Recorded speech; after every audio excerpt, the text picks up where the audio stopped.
Howdy, and welcome to Wise About Texas, the Texas History Podcast. I hope everyone had a very Merry Christmas and that you're having a relaxing week as we head into 2016. Today is December 29th, 2015, and 170 years ago today, United States President James K. Polk signed a document admitting Texas as the 28th state of the United States of America. So in this episode, I'm going to give you an overview of that process and a couple of the stories about Texas's joining of the Union. So we're going to go all the way back to 1803 and get wise about Texas. Let's think first about the migration and settlement of Texas. In 1803, with the Louisiana Purchase from France, the United States acquired a vast amount of territory which, at least according to many in the United States, included parts of Texas, which was then, of course, a Spanish territory. Also in dispute during this time period was Florida. Spain had some problems with revolutionaries in South America and wanted to discourage the U.S. from supporting those revolutions. It was certainly a tense time in North America, and over a period of 2 years, from 1817 to 1819, the U.S. Secretary of State, who was John Quincy Adams, met with the Spanish ambassador to the U.S., who was Luis de Onís y González Vara. They concluded negotiations with what is often called the Florida Treaty or the Adams-Onís Treaty. Now, this treaty was a feat of diplomacy and a very interesting study. Unfortunately, we don't have time to dive in too deep to the treaty, but the result was very important. With this treaty, the U.S. acquired Florida from Spain, as well as Oregon, although Great Britain had a claim in Oregon. Most importantly for this show, it established the Sabine River as the boundary between the U.S. and Spain. Some of that territory would later be disputed, but for our purposes, that's a good boundary. Almost immediately, however, Americans started looking west. In 1821, a newly independent Mexico opened immigration to Americans. Over the next 15 years, the American population in Texas would swell to 38,000 people. Mexico tried to control this population and enforce its laws, but as the population grew, the situation really got out of control. While the independent spirit of the Americans caused many to favor a revolution, the authorities, both Mexican and Anglo, had a pretty good lid on things. That is, until Santa Anna shredded the Constitution of 1824 and declared himself the supreme dictator. He took a hard line toward immigrants, and this eventually led to the Texas Revolution. Even during the relatively short military campaign, the prospect of United States entanglement was always present during the Texas Revolution. As Sam Houston retreated from the advancing Santa Anna, he intended to retreat all the way to a line that would have been defended by the United States Army under General Edmund Gaines. Instead, the Texas Army, which was spoiling for a fight, turned south toward Harrisburg, leading to the Battle of San Jacinto and a Texas victory on April 21, 1836. Now that Texas had achieved her freedom, she needed to organize a government, so an election was called for the first week of September 1836 to elect the government officials. The voters elected Sam Houston as the first president of the Republic, and they ratified the proposed Constitution for the Republic. But they voted on one other thing. They voted overwhelmingly in support of having Texas annexed by the United States. So from the very first months of Texas's existence, the people desired to join the United States. There was one not-so-small problem, however, and that is that Texas allowed slavery. The slavery issue was already a hot issue in the United States. Andrew Jackson was the president, and he was in favor of Texas annexation, but he wanted Martin Van Buren to be elected to succeed him, and Jackson knew that the issue of annexing Texas as potentially a slave state could possibly become a huge issue in that 1836 election. In fact, Andrew Jackson didn't even recognize Texas independence until the last day of his presidency. Martin Van Buren also thought that the issue of Texas annexation could become a big political problem. President Sam Houston had appointed a gentleman named Memucan Hunt as the Texas minister to the United States, and for all you moms out there, I encourage you to name your babies Memucan. It is way underused. He proposed a formal proposal that the United States annex Texas in August of 1837, although he had wanted to present that proposal even earlier than that. President Van Buren immediately and summarily rejected it. And again, the reason for that was slavery. At the time, there were 13 slave states in the U.S. and 13 free states. If Texas had been admitted as a slave state, it would have put the Congress in control of the slave states, and that was the controversy in the United States. Now, pro-slavery Southern senators tried to get a resolution passed to annex Texas. On January 4th, 1838, Senator William Preston of South Carolina proposed a resolution to annex Texas. Henry Clay attacked this resolution, and he also attacked, in a long speech, another resolution presented by pro-slavery Senator John Calhoun, which in an indirect way also involved the annexation of Texas. The Senate tabled the Preston Resolution in June of 1838. Texas annexation was also under consideration at this time in the House of Representatives. Now, at this point, John Quincy Adams, who had negotiated the treaty back in the early 1800s and had already been president of the United States, was back in the government as a congressman. I think he's the only former president to ever serve in the House of Representatives. I know that Andrew Johnson served in the Senate after having been president, but I think Adams is the only one to have served in the House. Anyway, Adams was vehemently anti-slavery, and therefore he was anti-annexation of Texas. He filibustered the Texas annexation in the House for 3 solid weeks. There was another factor in play concerning Texas annexation, and that was the prospect of a war with Mexico. After the Battle of San Jacinto, Santa Anna signed 2 different treaties promising to leave Texas and to recognize Texas independence from Mexico. Well, no sooner did he arrive back in Mexico than he renounced all his promises. And there was also a concern on the U.S. side that if the U.S. annexed Texas, that it would be illegal under U.S. law as well. So Texas really had an uphill climb toward annexation at this point.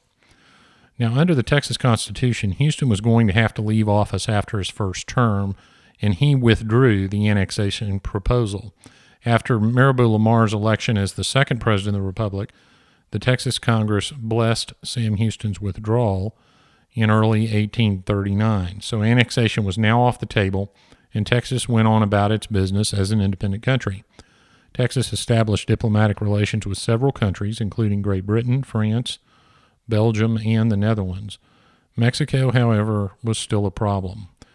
Lamar tried several times with several people to reach some sort of peace with Mexico, but it just didn't work. Despite the prior treaties, war with Mexico was on everyone's mind.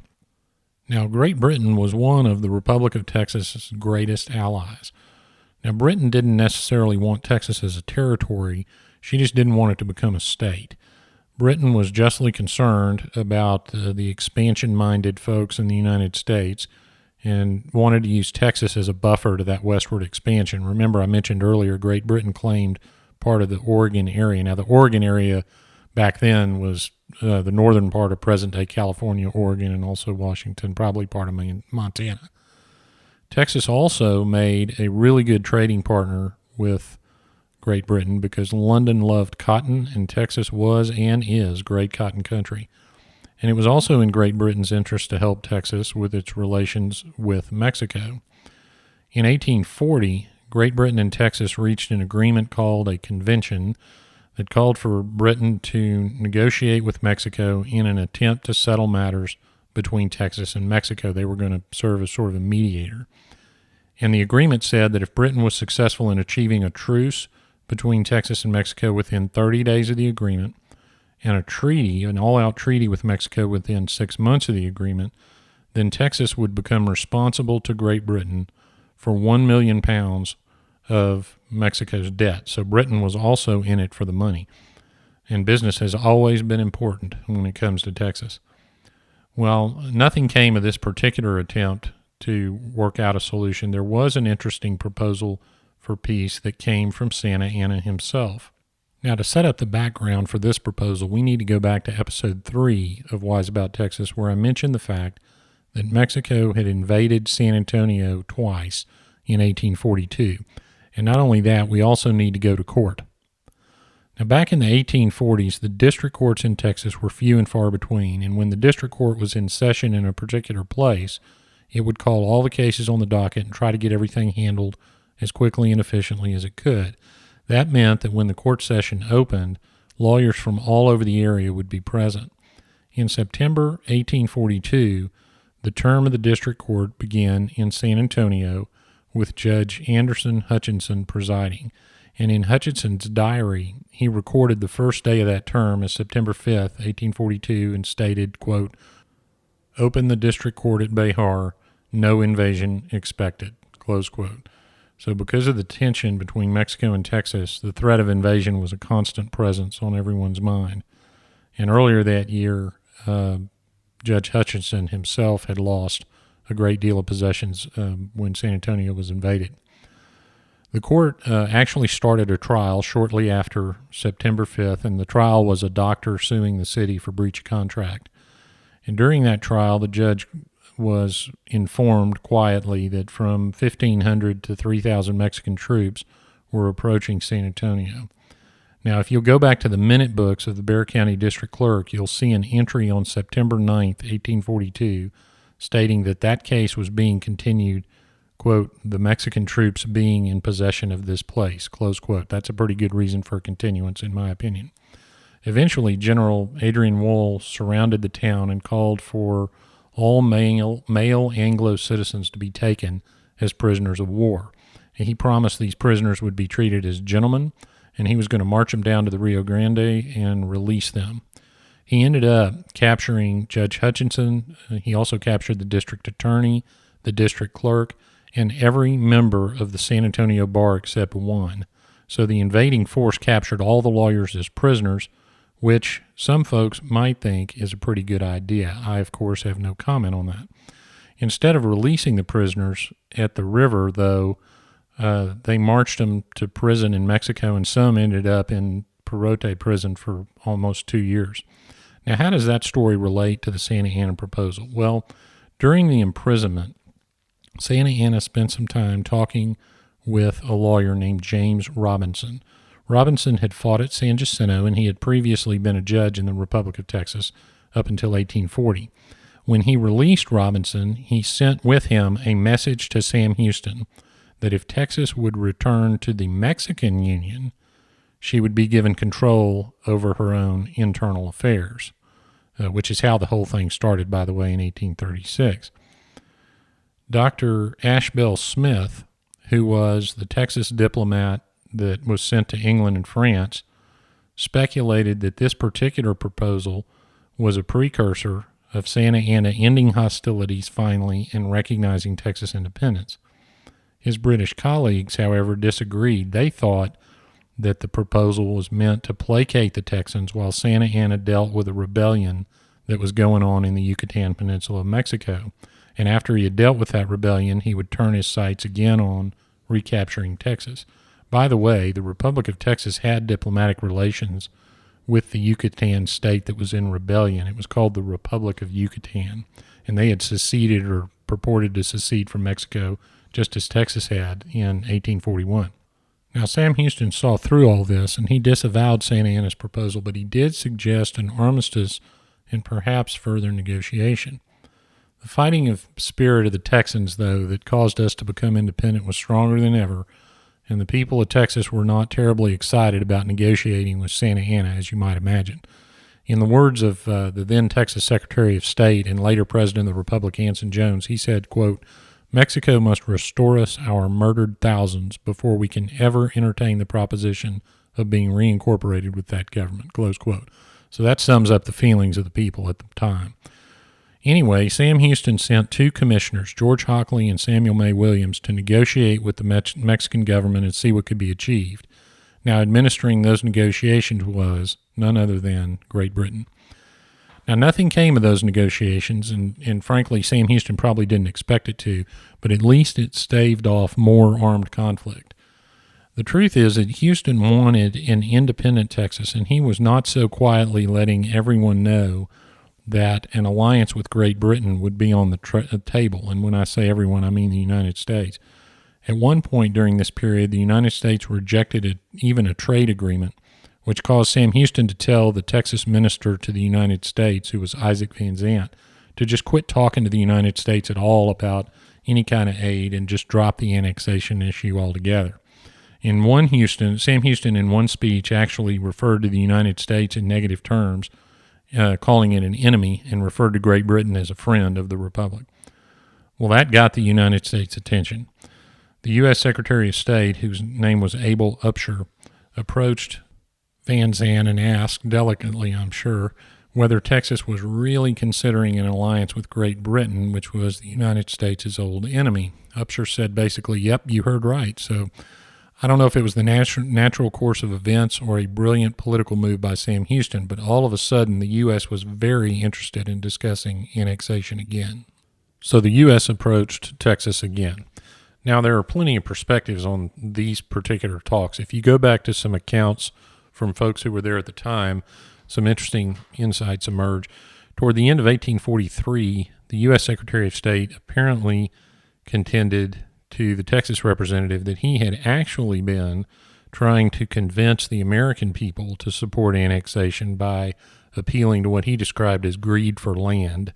And he also said he was trying to fire up Southern sympathies by threatening that Great Britain was going to convince Texas to end slavery. In any event, whatever that was really going on, the U.S. was ready to talk. A treaty was proposed by the then U.S. President John Tyler. Texas negotiated with the U.S., but the treaty was ultimately rejected because Tyler couldn't get the two-thirds votes in the Senate that would be necessary to pass a treaty or ratify a treaty. Well, it was now 1844, and Texas was a very prominent issue in the 1844 U.S. presidential election. Tyler gave up on the Senate, and he went to the House of Representatives and tried to get it to pass a joint resolution to annex Texas. Now, a joint resolution would only require a Senate majority to pass, rather than a supermajority. The joint resolution passed the House, and Tyler waited until 3 days before leaving office to sign it. James Polk, who favored Texas annexation too, was set to take office as president. Now, some interesting machinations were going on overseas after the rejection of that first treaty. Great Britain had proposed a five-way agreement between Texas, Great Britain, France, the U.S., and Mexico. Now, this agreement would include the independence of Texas and peace between Texas and Mexico. France readily agreed to this. The Republic had diplomatic relations and trade agreements with France. And Sam Houston ordered Anson Jones, who was the Texas Secretary of State, to inform the diplomat, Dr. Ashbel Smith, to conclude the agreement at least between Texas, France, and Great Britain, which would basically force the U.S. and Mexico to play along. Anson Jones, however, instead of following Sam Houston's orders and ordering Smith to conclude the agreement, he ordered Smith to return to Texas. Well, why would he do that? Well, Anson Jones was, at the time, the president-elect of the Republic of Texas. Now, at this point, annexation to the U.S. was thought to be hopeless, so Texas no doubt would have immediately ratified the act if Jones had followed his instructions. Now, think for a minute, if Jones had followed the instructions, there would be no state of Texas, only a republic.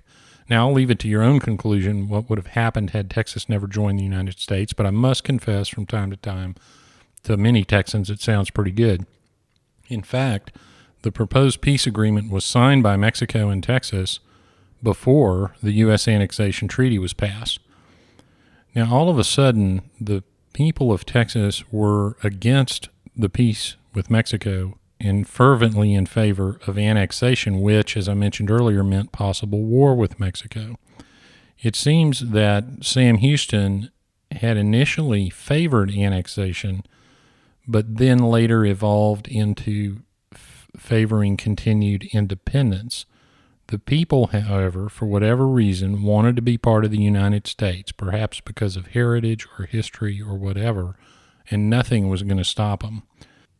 Now, I want to pause for a minute and mention to you that the annexation prospects of Texas were almost literally blown apart. On February 28, 1844, the Secretary of State, Upshur, and the Texas Minister, Isaac Van Zandt, joined President Tyler on the USS Princeton, which was a brand new U.S. warship. They cruised the Princeton down the Potomac River to show off what was at the time the largest naval cannon ever built. And so they were going to do a demonstration of the cannon, and when they lit it, it blew apart. Now, Van Zandt wasn't hurt, but Secretary of State Upshur was killed, and luckily President Tyler was below deck and escaped serious injury. So the annexation process had been delayed for a period of time, but by 1845 was back on track under the new president, Polk. Now, I said back on track. It was barely back on track. The joint resolution from the House, it did indeed pass the Senate by one vote. After days of debate, the Senate took a vote, and it was 26 to 26. But one man was persuaded to change his vote, and that was Senator Henry Johnson from Louisiana. So thanks, Louisiana. We owe you one. Annexation resolution in hand, a U.S. diplomat headed immediately to Texas, only to discover that British and French diplomats had beat him to Austin. Anson Jones, who was now president, was trying to delay the annexation fever so he could perhaps maintain Texas independence. At this point, Sam Houston, all of a sudden, perhaps seeing the political winds, decided and declared that he had been in favor of annexation all along, which left Anson Jones holding the bag for independence. There were rallies all over Texas, and Anson Jones was made out to be the villain. So needless to say, any affection between Jones and Houston was over with.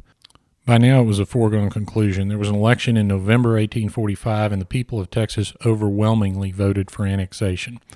The U.S. Congress shortly thereafter voted to admit Texas, and on December 29th, 1845, 170 years ago today, President Polk signed Texas's annexation into law. When Texas presented its constitution to the U.S. Congress and it was approved, Texas formally entered the Union on February 19th, 1846, and at that ceremony, President Anson Jones said when he lowered the Republic of Texas's flag for the last time, quote, "The final act in this great drama is now performed. The Republic of Texas is no more." Now, a couple of things about how Texas entered the Union bear mentioning. First, we are the only state to have entered essentially by treaty rather than technically by annexation. And part of that agreement allowed Texas to retain all her public lands, which has proven a tremendous benefit to the state. Also, Texas may split itself into 5 states. Now, many have advocated that over the years, and it's interesting to think about. What we cannot do, however, despite what many folks think, is secede. That's a myth. We tried that once in 1861, and it didn't really work out so well. Now, there are tons of technical details, legal details, and political drama that surround the annexation of Texas, and if any of the listeners out there have political interest, I encourage you to read more about it. It was certainly an interesting time in Texas and American history, especially given that right after annexation, we almost immediately went to war with Mexico, and then, of course, had the Civil War several years later. The story of annexation certainly shows, once again, that Texas is different from any other place. Now we come to the part of the show called Getting There, where I tell you how to go see some of the places described in the episode. We'll start with the Texas legation to Great Britain. It was located at 3 St. James in Pickering Place in London, in a building that houses Berry Brothers and Rudd. Berry Brothers and Rudd are wine merchants. They've been located in that building since the 1700s, and they are still located in that building. 2 Texas governors have placed a plaque at the site. The first was Price Daniel in 1963, and the second was Governor Rick Perry in 2014. Britain also had a consulate in Houston during the Republic days and in Galveston. The bell of the USS Princeton, the ship that almost ended Texas annexation, is displayed in the Borough Hall, which is the City Hall in Princeton, New Jersey. Now, a little easier to see, a little more local, is the location of General Wall's capture of the judge, the district clerk, and almost all the lawyers in San Antonio. In 1842, court was held in San Antonio in a 1-story adobe building called the Casa Reales. The building was located at a spot that's now 114 East Main Plaza in San Antonio. It's at the corner of Market and Soledad Streets. The building, unfortunately, is long gone, but there's a marker at the site. Well, that wraps it up for episode 7 of Wise About Texas. I want to thank everyone for the continued wonderful feedback about the show. Please leave a review on iTunes if you get a second so we can spread the message of Texas history. And be sure to share the Wise About Texas Facebook page. You can keep up with the show on Twitter at WiseAboutTexas. That's at WiseAboutTexas.